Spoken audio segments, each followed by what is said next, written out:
Mechatronics एक बड़ी उभरती हुई ब्रांच है और यहाँ पे स्कूलों में, मगरबी ममालिक में, वेस्टर्न कंट्रीज़ में स्कूलों में 7वीं क्लास से ऊपर, कुछ मुल्कों में 6ठी जमात से आगे बच्चों को मैकाट्रॉनिक्स की बेसिक चीज़ें सिखाई जा रही हैं। ऑस्ट्रेलिया में कुछ ख़ास स्कूलों में मैकाट्रॉनिक का सब्जेक्ट 9th क्लास से पढ़ाया जाता है, जो ब्राइट स्टूडेंट्स हैं।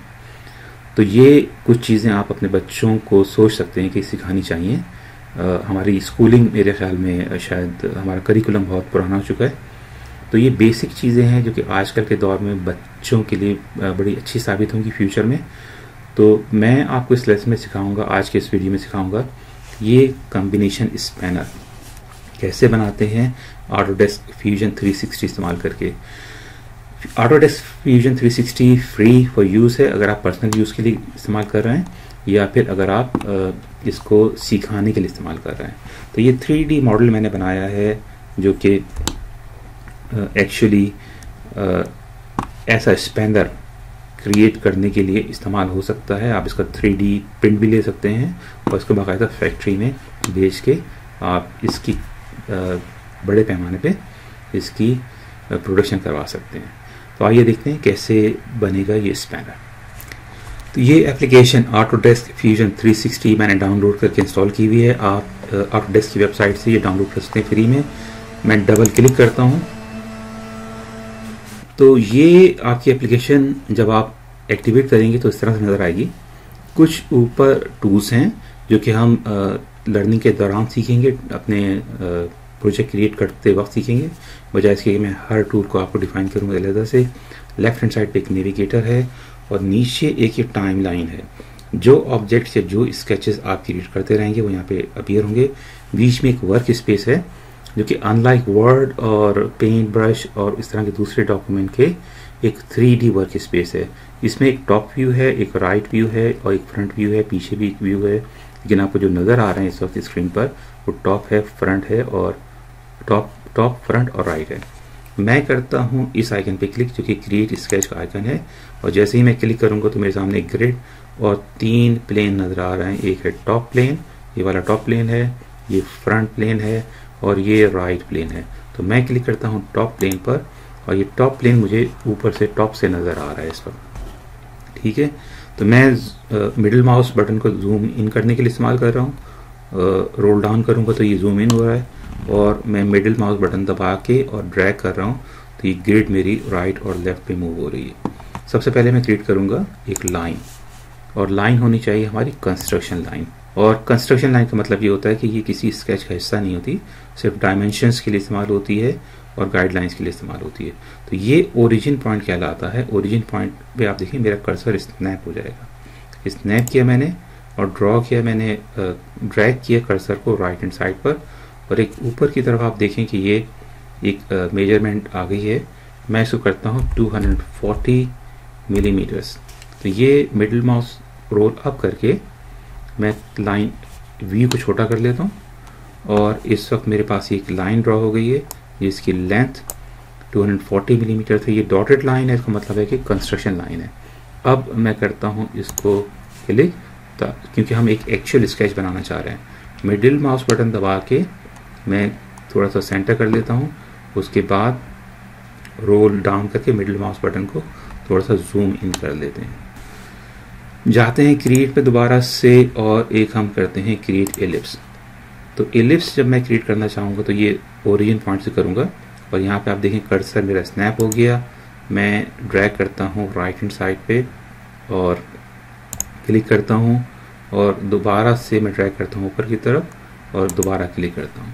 तो एक एलिप्स क्रिएट हो गया है जो कि ब्लू कलर का है। इसका मतलब ये है ये स्केच क्रिएट हुआ हुआ है यहाँ पे और यहाँ से इसको ऑन कर लेते हैं।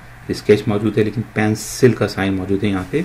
इसका मतलब है कि ये स्केच फुली डिफाइंड नहीं है, मतलब ये कि आप इस स्केच की मदद से 3D ऑब्जेक्ट क्रिएट नहीं कर सकते। तो मैं जाता हूँ स्केच डायमेंशन पे और मैं डी भी दबा सकता हूँ और मैं यहाँ इस लाइन को क्लिक करूँगा और यहाँ पे इस लाइन को क्लिक करता हूँ और एक एंगल का साइन आ जाएगा जो 17 डिग्रीज में चाहता हूँ। तो इस लाइन और इस लाइन का जो एंगल है 17 डिग्री से। इस लाइन की लेंथ मैं चाहता हूँ 50 मिलीमीटर और इस लाइन की लेंथ मैं चाहता हूँ 55 मिलीमीटर। तो एक इलिप्स क्रिएट हो गया है और जो कि अब ब्लैक कलर का है, फुल्ली डिफाइंड है। और यहाँ पे आप देखेंगे ये पेंसिल का आइकन था वो चेंज होके लॉक का आइकन बन गया है। इसका मतलब ये है कि ये स्केच फुल्ली डिफाइंड है और इस स्केच की मदद से हम 3D ऑब्जेक्ट क्रिएट कर सकते हैं।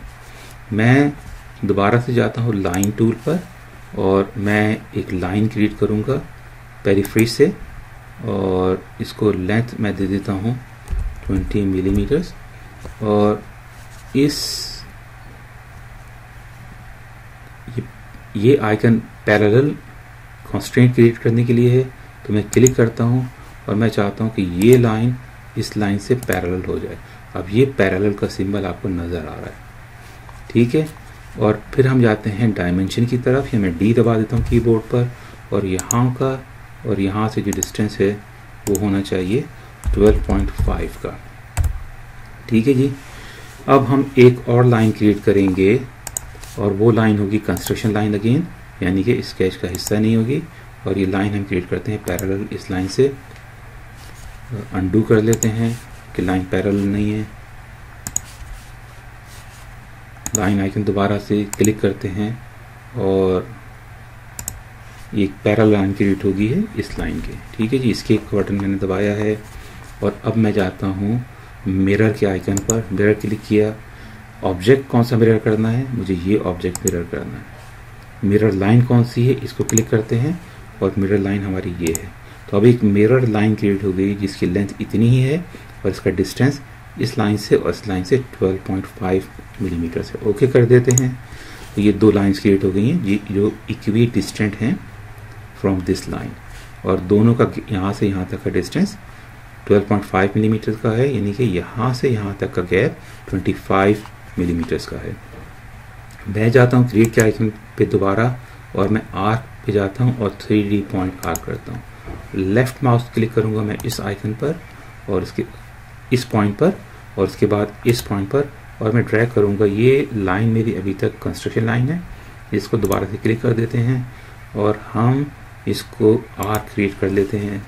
डी का बटन दबाते हैं और यहाँ से ये एंगल होना चाहिए मेरा 15 डिग्रीज का।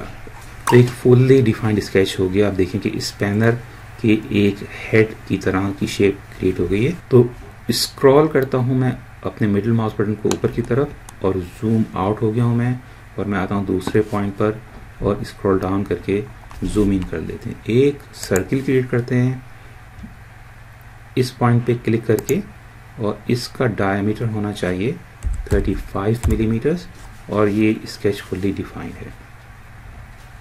अब हम जाते हैं क्रिएट पर और एक क्रिएट करते हैं पॉलीगॉन, सर्कमस्क्राइब्ड पॉलीगॉन। मिडिल पे क्लिक करते हैं।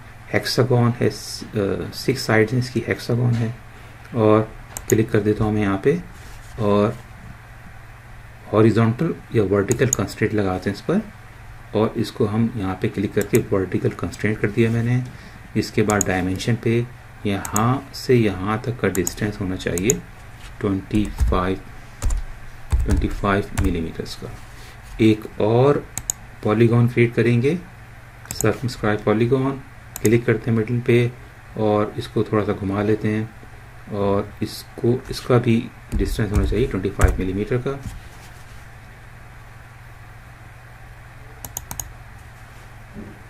इसको करते हैं 12.5 और एक कांस्टेंट देंगे इसको दोबारा से हॉरिजॉन्टल का और अब ये स्केच भी फुल्ली डिफाइंड हो गया। तो दो स्केचेस हमारे पास हैं जो कि एक ही स्केच का हिस्सा है, यानी कि एक ही स्केच है लेकिन मिले भी नहीं है इस पर। हम जाते हैं लाइन की तरफ और मेक श्योर कि कंस्ट्रक्शन लाइन ना हो और क्लिक करते हैं इस एंड पे और इस एंड पे क्लिक करते हैं और डिस्टेंस दबा के डी दबा के यहाँ से यहाँ तक का डिस्टेंस हम देते हैं 7 मिलीमीटर्स का। एक और लाइन क्रिएट करेंगे, यहाँ पे क्लिक करते हैं और यहाँ पे लाइन को क्लिक करते हैं, यहाँ पे क्लिक करते हैं और इस एंड पे क्लिक करते हैं और डी दबाता हूँ मैं दोबारा से। इस लाइन का डिस्टेंस और इस लाइन का डिस्टेंस होना चाहिए अगेन 7 मिलीमीटर का। तो एक 2D शेप हमारे पास बन गई है। सेलेक्ट दबाता हूँ मैं, थोड़ा सा चेंज कर लेते हैं, यहाँ पे डायमेंशंस वगैरह को मूव कर लेते हैं और एक ये 2D स्केच बन गया है जिसमें कुछ कॉन्स्टेंट्स हैं और शेप इसकी 2D स्पैनर की तरह है, कॉम्बिनेशन स्पैनर की तरह। इस स्केच को कर देते हैं फिनिश। अब ये स्केच हमारे पास यहाँ पे फुल्ली डिफाइंड हो गया है। 3D पे जाते हैं और होम बटन दबाते हैं। मैं करता हूँ क्लिक यहाँ पे और इस शेप पर, और हम कर रहे हैं इसको एक्सट्रूड। तो यहाँ पे डायरेक्शन होगी सिमेट्रिक और मेजरमेंट होगा होल लेंथ और इसका डिस्टेंस होगा 10 मिलीमीटर। ठीक है जी। तो अब ये एक 3D ऑब्जेक्ट क्रिएट हो गया, लेकिन हमारा जो स्केच था वो गायब हो गया। तो ये स्केच को के आइकन को मैं दोबारा से क्लिक कर देता हूँ आई पर और ये स्केच हमें दोबारा से नज़र आ गया। अब करते हैं क्लिक इस हिस्से पर, मिडिल हिस्से पर, और हम जाते हैं दोबारा से एक्सट्रूड पर। दोबारा से डायरेक्शन होगी सिमेट्रिक और मेजरमेंट होगा होल लेंथ और इसकी जो एक्सट्रूजन डिस्टेंस होगा वो 7 मिलीमीटर होगा। ठीक है, डिस्टेंस 7 मिलीमीटर। ओके करते हैं, स्केच को ऑफ कर देते हैं। तो हमारे पास स्पैनर की, कॉम्बिनेशन स्पैनर की बेसिक शेप आ गई है। मैं कंट्रोल का बटन दबा के, शिफ्ट का बटन दबा के मैं इसको रोटेट कर सकता हूँ। ठीक है, जूम इन कर लेते हैं मिडिल माउस बटन दबा के और हम जाते हैं फिलेट पर। और फिलेट के लिए मैं इस एज पे क्लिक करूँगा, इस एज पे क्लिक करूँगा, इसके बाद ये एज है और ये एज है, इसको हम कर लेते हैं फिलेट 5 मिलीमीटर का। तो आप ये देखेंगे इसकी शेप चेंज हो गई है। इसके बाद दूसरे एंड पे जाते हैं और शिफ्ट का बटन दबा के इस एज को भी देख लेते हैं, जूम इन करते हैं और थोड़ा सा बेहतर व्यू। फिलेट अगेन, इस एज को सेलेक्ट करते हैं, इस एज को यहाँ से इस एज को और एक इस एज को, और इसको भी 5 मिलीमीटर कर देते हैं। तो ये फिलेट क्रिएट हो गया 5 मिलीमीटर का। अब मिडिल माउस बटन दबा के मैं चला जाता हूँ, होम बटन दबा दिया मैंने, और उसके बाद फिलेट दोबारा से इस एज को, इस एज को, इस एज को और इस एज को 1 मिलीमीटर का फिलेट दे देते हैं। ठीक है, दोबारा से फिलेट पे जाते हैं, इस एज को और इस एज को, इस एज को, इस एज को, इस एज को, इस एज को, इस एज को, इस एज को 1 मिलीमीटर का फिलेट दे देते हैं। ठीक है जी। अब देखते हैं दूसरी तरफ, इसके कोई हिस्सा रह तो नहीं गया है। तो ये हमारा फिलेट नहीं हुआ, ये वाला। फिलेट को दोबारा जाते हैं, इसको क्लिक कर देते हैं, इस आइकन को, इस लाइन को और इस लाइन को, और 1 मिलीमीटर का इसको भी फिलेट दे देते हैं। ठीक है जी। तो ये इतनी आसानी से एक हमने कॉम्बिनेशन स्पैनर क्रिएट कर दिया है। उम्मीद है कि आपको इस लेसन से कुछ सीखने को मिला होगा। Thank you very much.